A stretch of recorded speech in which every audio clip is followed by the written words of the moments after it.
A'udzu billahi minasyaitonir rajim. Bismillahirrahmanirrahim. Assalamualaikum warahmatullahi wabarakatuh. Kembali lagi bersama Mang Sukir di channel Sampul Hitam. Dan untuk kali ini, Mang Sukir akan melanjutkan cerita yang sebelumnya yang berjudul Penumpang Misterius di Kursi Sebelah. Cerita ini ditulis oleh Hanasan. Dan bagi teman-teman yang ingin membacanya secara langsung, teman-teman bisa langsung kunjungi link yang saya sudah siapkan, ada di deskripsi. Dan tak usah berlama-lama, bagaimanakah untuk cerita kali ini? Ini dia kisahnya. Selamat mendengarkan. Mbak, sampean gak risih toh diikuti anak itu?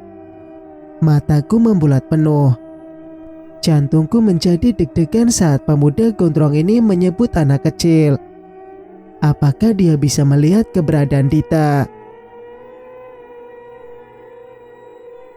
Maksudmu apa? Aku gak paham, ujarku sambil mengernyit.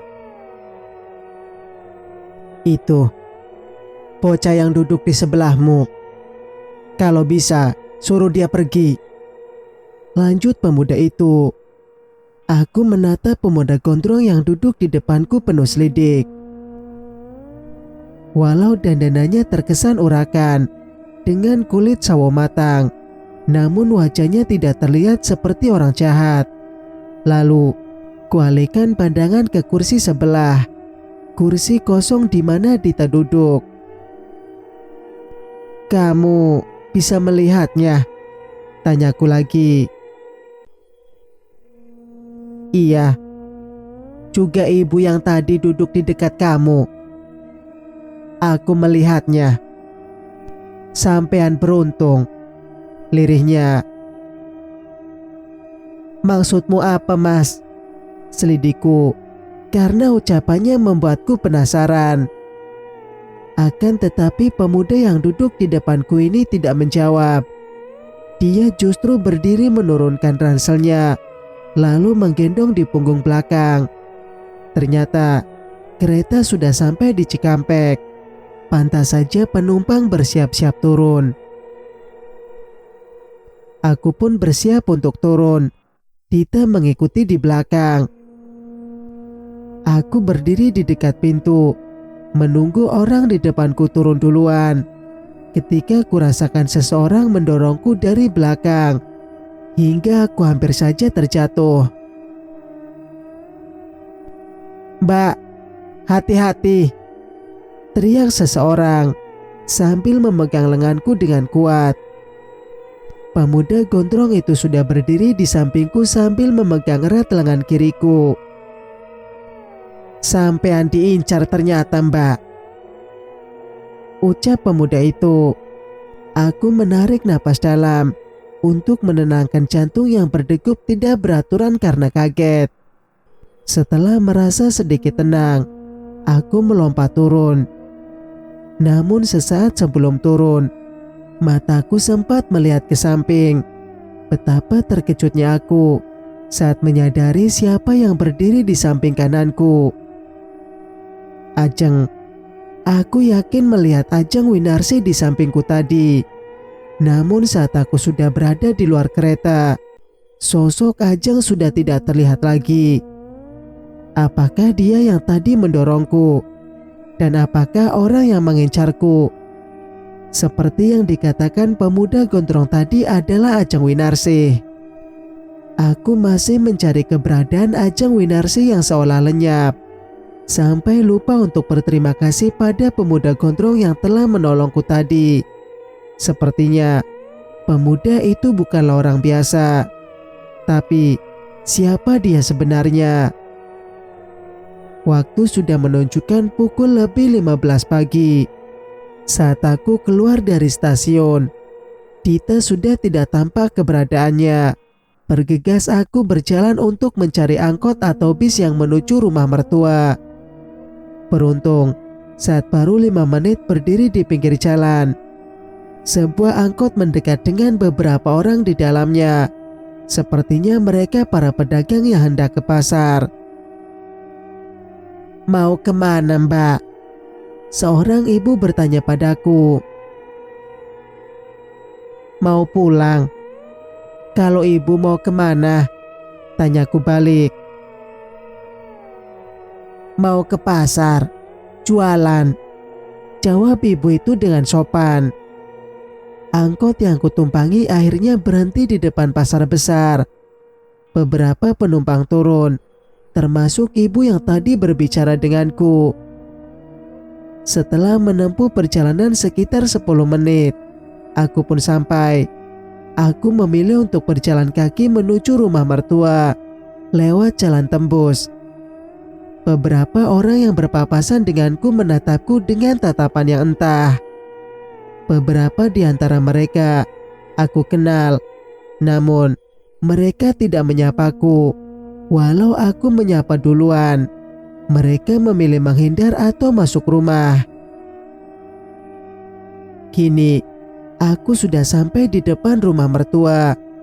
Namun kulihat ada bendera hitam dan kuning dipasang di depan rumah. Apakah ada yang meninggal? Tapi siapa?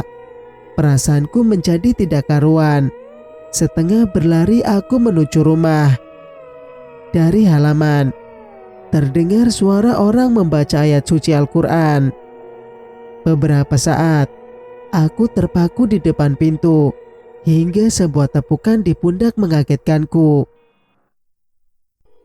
"Ian, Mama sudah pergi," ucap kakak ipar yang sudah berdiri di sampingku. Aku terhenyak. Tanpa sadar, kakiku mundur beberapa langkah ke belakang.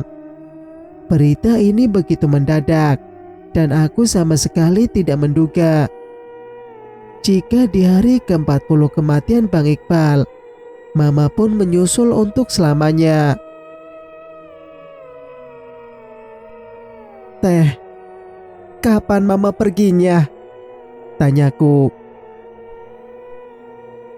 "Tadi, sebelum sholat subuh, kita masuk dulu," ajak kakak iparku.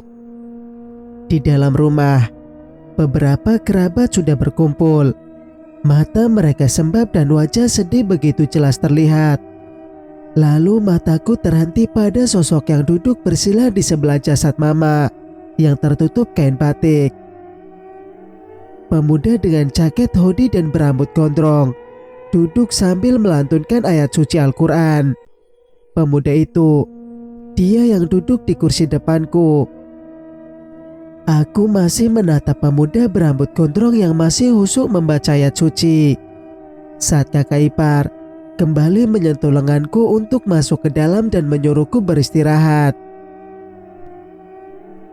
"Simpan barang-barangmu di kamar. Kamu pasti lelah setelah menempuh perjalanan yang jauh," ditanya. Aku mengikuti Kak Ais ke belakang. Setelah menyimpan tas di kamar, Kak Ais mengulurkan teh hangat untukku. "Minumlah, biar terasa lebih enak," ujarnya. Ku genggam gelas berisi teh hangat. Aromanya membuatmu terasa lebih segar. Perlahan, aku mendekatkan gelas ke bibir, bersiap-siap hendak meminumnya. Akan tetapi, sebelum isi gelas pindah ke dalam mulut, gelas yang kupegang tiba-tiba terjatuh, seperti ada yang menyenggol. Gelas yang kupegang jatuh ke lantai dan kacanya berserakan. Buru-buru aku mencari sapu untuk membersihkan serpihan kacanya. "Sudah, tidak apa-apa. Biar nanti Ujang yang membersihkan," ucap Kak Ais. "Tapi nanti belingnya kena kaki, Kak," ujarku. "Sudah, tidak apa-apa. Tunggu sebentar, biar aku panggilkan Ujang." Kak Ais bergegas keluar dapur, mencari keberadaan Ujang. Kukumpulkan beling yang berserakan di sekitar. Saat kulihat si belang, kucing peliharaan Mama datang. Dia mengeong dan menggosokkan kepalanya di kaki. Kuelus tubuhnya. Aku mencari kantong plastik untuk memasukkan beling yang kukumpulkan. Saat kembali, kudapati belang sedang menjilati bekas teh yang tertumpah di lantai. Mungkin dia haus. Setelah mengumpulkan serpihan kaca, bergegas aku ke belakang untuk membuangnya. Saat aku kembali, kudapati tubuh si belang menggelepar di lantai, tidak jauh dari bekas tumpahan teh. "Teteh, si belang kenapa?" tanya Ujang yang baru datang. "Entahlah, Jang. Pas ku tinggal membuang pecahan gelas, saat kembali dia sudah seperti itu," ujarku. "Sepertinya belang keracunan. Lihat, mulutnya berbusa dan berubah menjadi biru kehitaman." Aku menutup mulut, melihat si belang. Benar apa yang dikatakan Ujang. Sepertinya kucing itu keracunan. Atau jangan-jangan belang mati karena minum tumpahan teh tadi. Kurasakan bulu sekujur tubuh meremang. Jika benar seperti itu, berarti aku memang dalam bahaya. Ada yang masih mengincarku, seperti yang dikatakan pemuda gondrong tadi. Tunggu dulu, pemuda itu, apakah dia masih ada di depan? "Ujang, tolong kubur si belang dengan layak. Kasihan dia," titahku pada Ujang, lalu bergegas ke depan untuk mencari keberadaan pemuda gondrong tadi. Aku kembali ke ruang depan, mencari keberadaan pemuda itu. Akan tetapi, tidak kutemukan dia di antara para pelayat atau keluarga yang ada di sana. Bahkan di luar pun, dia tidak ada.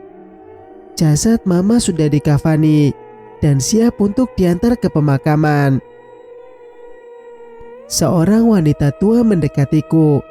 Dia adalah salah satu keluarga dari Bang Iqbal, yang biasa kupanggil Wak Siti. "Neng, yang sabar ya. Nanti setelah ini datang ke rumah Uwa," ucapnya setengah berbisik. "Ada apa, Wak?" tanyaku penasaran. "Datang saja ke rumah.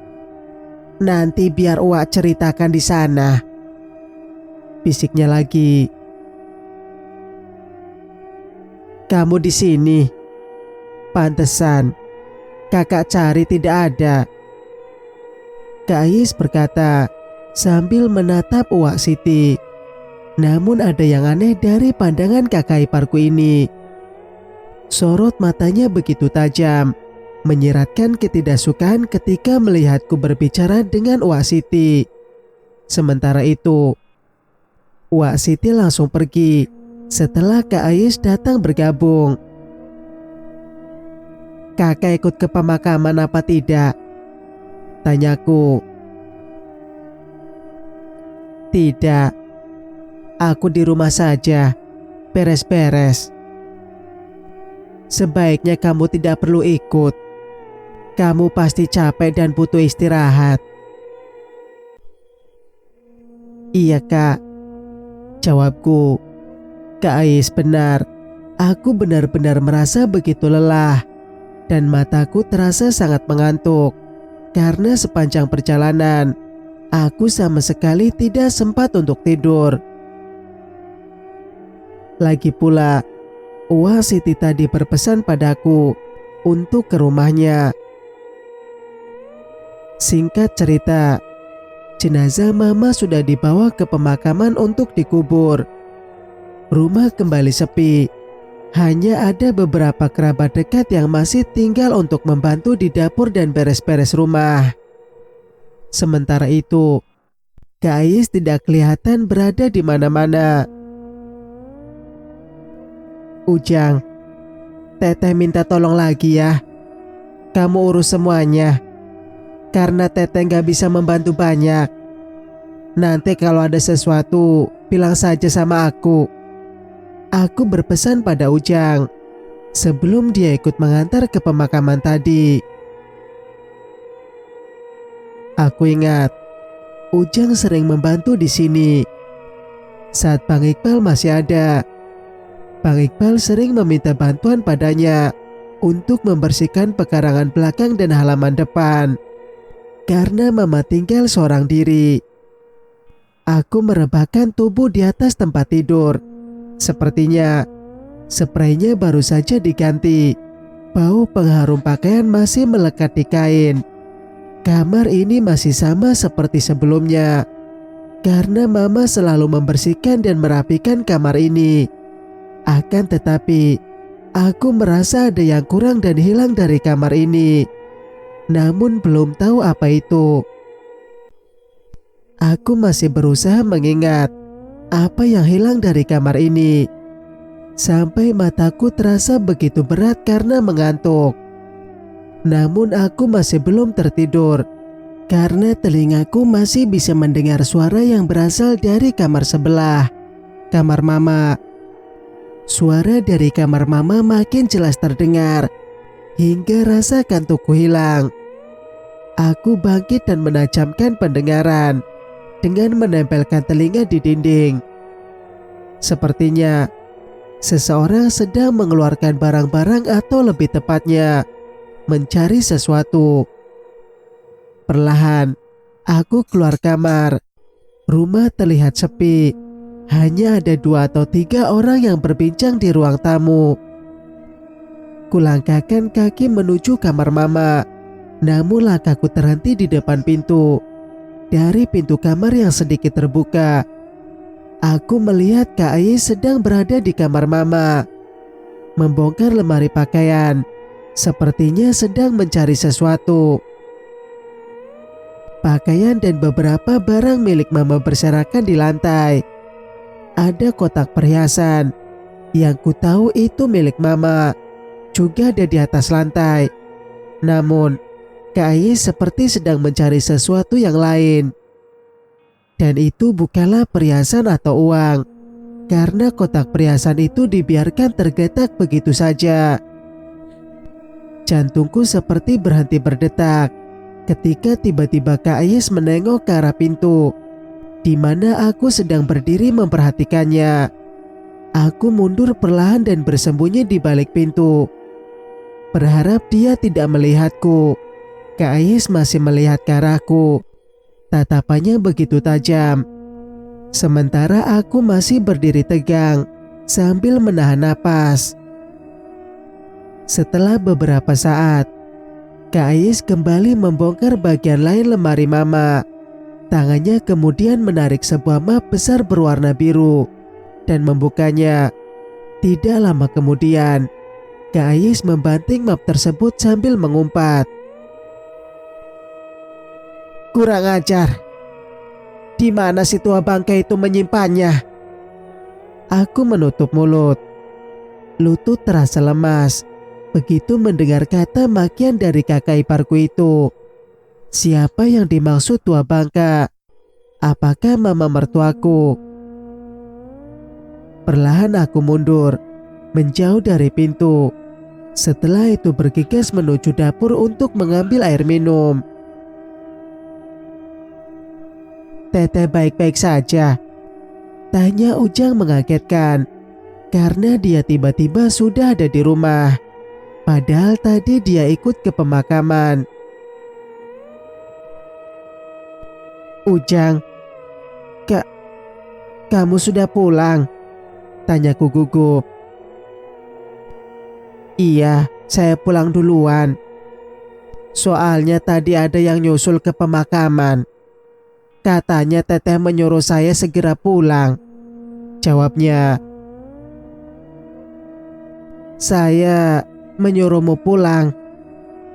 Siapa yang mengatakan padamu? Selidikku. Anak perempuan, masih kecil. Dia bilang disuruh teteh manggil saya. Dita, gumamku. setelah mendengar penjelasan Ujang. "Apa ada lagi yang dikatakan padamu?" tanyaku lagi. Ujang menggeleng. Wajahnya menampakkan ekspresi bingung. Kemudian lirih Ujang berkata, "Jangan lupa ke rumah Uwak Siti." "Kamu tahu dari mana aku akan ke rumah Uwak?" Aku mengernyit. Namun Ujang tidak menjawab pertanyaanku dan memilih keluar rumah. Aku memperhatikan Ujang yang berjalan menuju pekarangan belakang. Saat dia berhenti di bawah pohon mangga, aku melihat ada sosok lain selain dirinya. Dia menatapku sambil tersenyum. Dita. Dita masih menatapku dari kejauhan. Saat aku dikagetkan oleh seseorang yang menepukku dari belakang. "Apa yang kamu lakukan di sini?" Spontan aku menoleh ke belakang. Kudapati Kak Ais di sana. Matanya melihat ke halaman belakang, di mana Ujang berdiri di bawah pohon mangga. Itu Kak. Tadi aku nyuruh Ujang buat ngubur si Belang," jawabku gugup. "Belang? Maksudmu benar si Belang?" "Iya, benar. Si Belang mati." "Kapan Belang mati?" "Tadi aku kasih makan dia kok." "Baru saja Kak. Pas aku ke dapur, Belang tergeletak di lantai," jawabku berbohong. Kulirik Kak Ais menarik napas dalam. Sepertinya dia ingin mengatakan sesuatu padaku. "Yan, aku mau bicara sama kamu sebentar. Ayo, ikut aku." Kak Ais kembali ke dalam. Aku mengikuti langkahnya. Ternyata Kak Ais masuk ke dalam kamar Mama. "Duduklah," perintah Kak Ais. Aku duduk di tepi tempat tidur, sementara Kak Ais duduk di kursi kecil yang ada di dalam kamar. Kuedarkan pandangan ke seluruh ruangan. Kamar Mama sudah rapi. Barang-barang yang tadi kulihat berserakan sudah dikembalikan ke tempatnya. "Yan, apakah Mama pernah menitipkan sesuatu padamu?" Kak Ais membuka percakapan dengan memberiku sebuah pertanyaan. "Sesuatu? Apa itu Kak?" tanyaku balik. "Ya, sesuatu," jawab kakak iparku ragu. "Tidak. Bukankah aku jarang kesini Kak? Jadi tidak mungkin Mama menitipkan sesuatu padaku." "Apa sudah tanya sama Neni? Siapa tahu dia menyimpan barang yang kakak cari," jawabku. Karena seingatku, aku memang tidak pernah menyimpan atau dititipi sesuatu oleh Mama. "Baiklah. Mungkin saja Mama menitipkan sama Neni. Tapi kamu benar-benar tidak menyimpan sesuatu milik Mama kan?" Selidik Kak Ais lagi. Aku mengangkat kedua bahu sambil berkata, "Buat apa aku bohong Kak?" Aku menjeda kalimatku, lalu kembali berkata, "Apa ada hal lain yang ingin ditanyakan?" tanyaku. "Tidak ada. Kamu boleh pergi," ujarnya. Kulangkahkan kaki keluar kamar. Sementara itu, Kak Ais masih terpaku di dalam kamar Mama. Kututup pintu kamar Mama dan berniat kembali ke belakang untuk melihat Ujang. Belum sempat di dapur, kulihat Ujang berjalan cepat ke arahku. "Teh, ditunggu sama Wak Siti," ujarnya setengah berbisik. "Ditunggu di mana?" tanyaku. "Di rumahnya. Sekarang Teh." Ujang buru-buru pergi. Sepertinya takut ada orang yang melihat dirinya berbicara denganku. Aku melongokkan kepala ke ruang tengah dari pintu dapur, lalu bergegas menuju rumah Wak Siti lewat jalan belakang, seperti pesan Ujang. Rumah Wak Siti hanya berjarak 3 rumah dari rumah mama mertua. Sebuah rumah semi permanen dengan teras yang berlantai semen kasar. Ku ketuk pelan pintu rumah Wak. Tidak berapa lama, terdengar langkah kaki menuju pintu dan detik kemudian, pintu terbuka. Seorang pemuda berambut gondrong dan memakai celana selutut dan bertelanjang dada membuka pintu. Dia adalah pemuda yang berada satu gerbong denganku dan tadi kulihat di rumah mama mertua. "Dani, siapa yang datang?" Terdengar suara Wak Siti bertanya dari dalam. Pemuda gondrong yang dipanggil Dani itu tidak menjawab dan hanya berdiri di depan pintu tanpa mempersilahkanku masuk. Wajahnya datar dan cuek. Semenit kemudian Wak muncul. Neng, masuk Neng. Pamali berdiri di depan pintu," ucapnya sambil menarik tanganku untuk masuk. Dani menutup kembali pintu, lalu mengikuti kami duduk di ruang tamu. "Dan, pakai baju sana, tidak sopan sekali," ucap Wak Siti. Tanpa banyak berkata, Dani masuk ke dalam. Wak yang tadinya duduk di depanku, kini pindah duduk di sampingku. "Wak, ada apa menyuruhku ke sini?" tanyaku. Wak terdiam. Sepertinya beliau sedang memikirkan sesuatu. Lalu tak lama setelah itu, beliau berkata, "Gimana kabarmu, Neng? Pasti berat sekali setelah ditinggal Iqbal.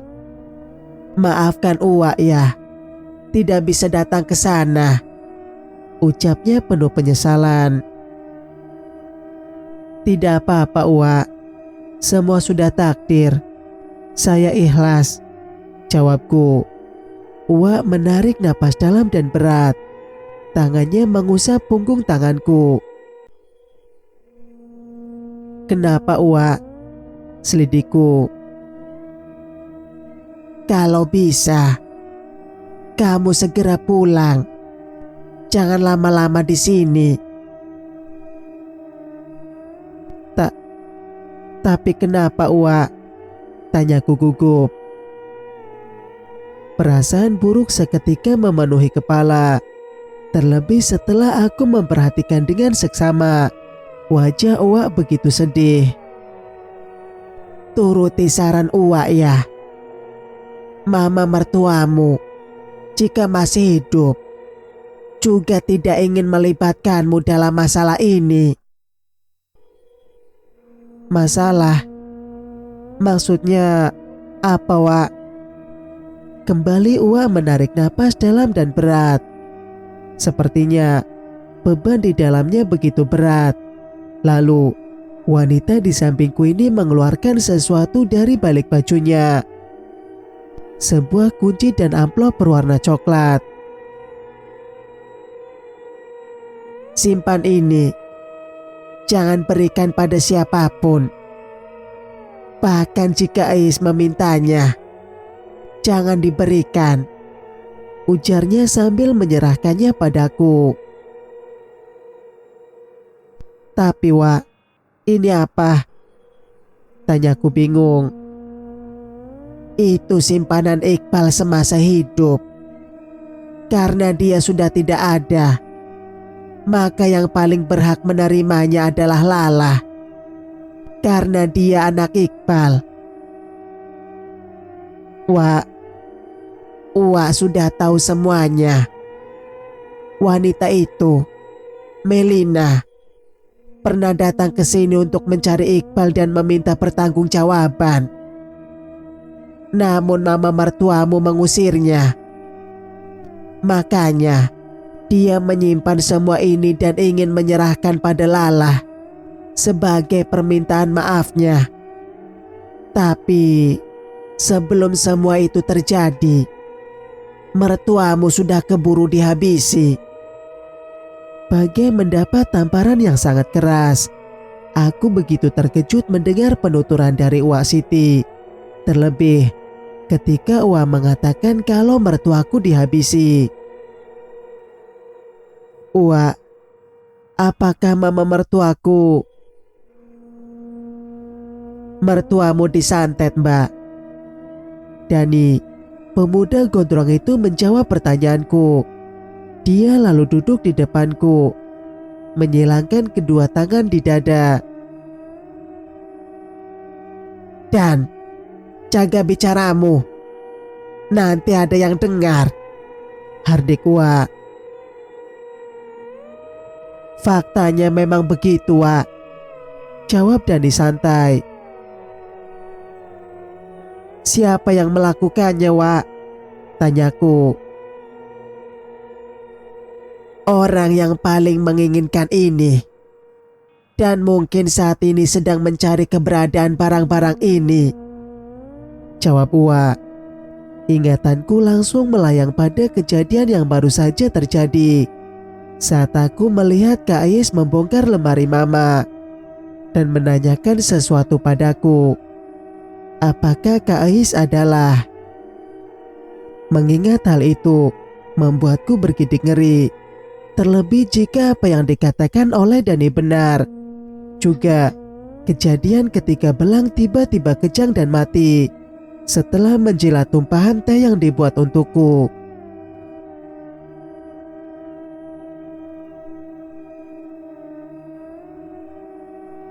Cerita pun bersambung. Jika kalian suka dengan ceritanya, jangan lupa untuk like, subscribe, dan nyalakan notifikasinya agar bisa mendengarkan kelanjutan ceritanya. Wassalamualaikum warahmatullahi wabarakatuh.